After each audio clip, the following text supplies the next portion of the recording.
আমি আমার পুরনো একটা ভিডিওতে বলেছিলাম না যে আমরা জেপ্টো থেকে মানে ওই 10 মিনিটের যে ডেলিভারি আছে সেখান থেকে চায়ের অর্ডার করেছিলাম রাত্রেবেলায়।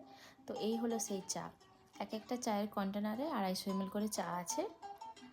কন্টেনারগুলো কাগজের কন্টেনার মতো দেখতে হলেও ভেতরের সিস্টেমটা এমনভাবেই করা আছে যে চা কিন্তু একটুও ঠান্ডা হবে না। কারণ 10 মিনিটে ওরা ডেলিভারি করে দিয়ে গেল, কিন্তু তারপরে আমাদের চাটা যখন আমরা খেলাম তখন প্রায় আরও 10-15 মিনিট পেরিয়ে গেছে।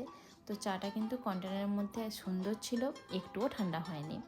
আর ওরা কাপ দিয়েছিল, তো আমি আর ওই জন্য শুধু শুধু কাপ বের করিনি, মানে এদের যে অ্যাপার্টমেন্টের কাপ ছিল সেগুলো আর ধোয়াধুয়ি করিনি। এই কাপে করে আমরা খেয়ে নিয়েছিলাম।